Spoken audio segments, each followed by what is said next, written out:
Common আছে কোনো? ভালো করে লক্ষ্য করো। এখানে আমাদের কি নেই? এ আবার কমন আছে। কিন্তু আবার কমন নিলে তো কোনো কাজে আসবে না। কেন কাজে আসবে না? কারণ বি বার প্লাস সি যদি ব্র্যাকেটে থাকে তাহলে কোনো সূত্র পড়বে না, লিখা যাবে না। এরপরে দেখো এখানে সি কমন নিলেও এ আবার প্লাস বি হবে, কোনো সূত্র পড়বে না। তার মানে দেখো এখানে কোনো মানের সাথে মিল আছে না, মিল নেই। এখন যদি আমাদের এখানে যোগ না থেকে কি হইতো? গুণ হতো, তাহলে আমরা এখন ট্রাই করে দেখি। যোগ নয় কি হইতো? যদি গুণ হতো, একটু লক্ষ্য করো, এই যে গুণ, এই যে গুণ, এই যে গুণ, এই যে গুণ। ঠিক আছে? আমি এই যে গুণ ব্র্যাকেট দিলাম। এখন এটা দিয়ে গুণ করো। এবার সরি এখানে বি এর মধ্যে সম্ভবত মেবি বার আছে, একটু বাসে না। ঠিক আছে? বি এর মধ্যে মনে হয় বার আছে, এখানে বার আছে। ঠিক আছে? তো বি তে যদি বার থাকে আমরা গুণ করি এখন। এই যে গুণ করলে B into B bar C plus A bar C into B bar C এরকম হবে। ঠিক আছে? তাহলে আমরা এখন এই কাজটা করি, দুইটা বি বারের জন্য একটা বি বার। তাহলে A bar B bar C plus A bar B bar দুইটা সি এর জন্য একটা সি। তাহলে আমরা যদি দুইটা এর জন্য যদি একটা হয়, কি হয়? একটা হয় এরকম। তাহলে এখানে দুইটার এ বার বি বার সি এর জন্য কয়টা একটা লেখা যাবে? এ বার বি বার সি। দেখো এই অপশনটা কিন্তু 4 নম্বর অপশন আছে। এ বার বি বার সি, কিন্তু এটা কত নম্বর অপশন আছে একটু ভালো করে লক্ষ্য করো। দেখা যায় এখানে সবাই। হুম। এই দেখো 4 নম্বর অপশন দেওয়া আছে x equal to A bar B bar C. তাহলে এখানে গুণটা কি হয়েছে বলো? এখানে প্লাস দেওয়া আছে। প্লাসের জায়গায় আমরা গুণ বসাই, তাহলে কিন্তু আমরা সঠিক মান পেয়ে যাই। তার মানে এই এমসিকিউটা ভুল আছে। ঠিক আছে? তো তোমরা যদি স্যারকে দাবি করো, হয়তো স্যার তোমাদের এই মার্কটা হয়তো দিয়ে দিতে পারে, যেহেতু প্রশ্নের সঠিক উত্তর নাই। সো এই ক্ষেত্রে তো তোমাদের এটা তোমাদের দাবিদার। ঠিক আছে? উদ্দীপকের লজিক সমীকরণে সরলীকৃত রূপ কোনটি? সরলীকৃত রূপ বলতে এখানে এই প্রশ্নটি দুইটাই একরকম হয়েছে, হয়তো টাইপিং মিস্টেক হয়েছে। এখানে এরকম হয়তো না, প্রশ্নটা হয়তো এরকম যে উদ্দীপকে যে সমীকরণটি আছে এটা বাস্তবায়ন করার জন্য কয়টি গেট লাগবে? তা আমরা চলো এখন গেটটাকে বাস্তবায়ন করব।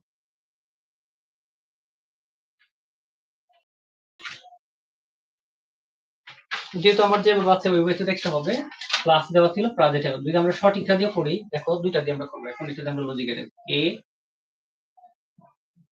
B C. প্রথমে আছে হাতে নিলাম, বি আছে বি থেকে নিলাম, সি এর মধ্যে বার আছে নট গেট, দুইটা গুণ সম্পর্ক এন্ড গেট, ওর দুইটা আমাকে যোগ দ্বারা মিলিত হয়েছে একটা or gate, A plus B C বার।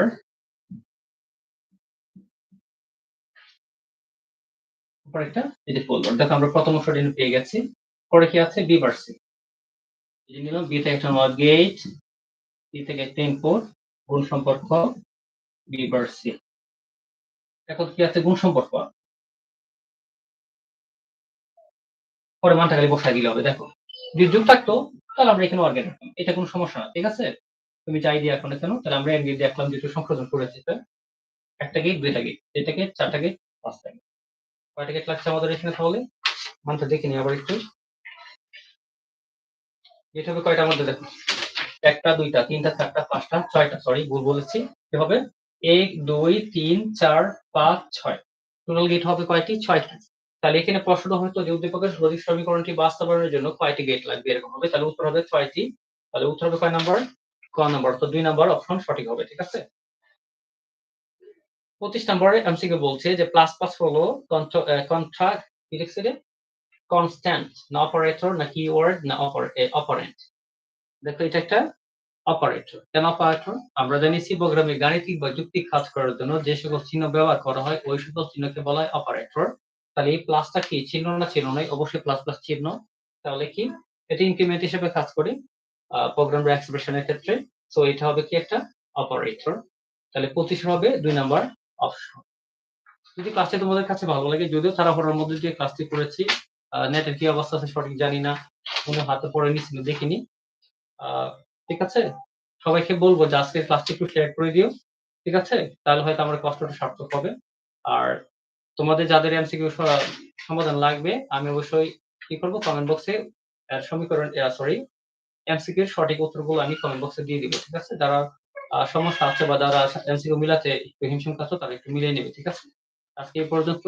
কে কে লাইভে যুক্ত আছে জানি না, যারা যুক্ত ছিলে তাদের প্রত্যেককে আমার পক্ষ থেকে অসংখ্য ধন্যবাদ, এবং পরবর্তী সময়ে যারা আমার এই ভিডিওগুলো দেখবে তাদেরকেও আমার পক্ষ থেকে অসংখ্য ধন্যবাদ। আজকে এই পর্যন্ত। আল্লাহ হাফেজ।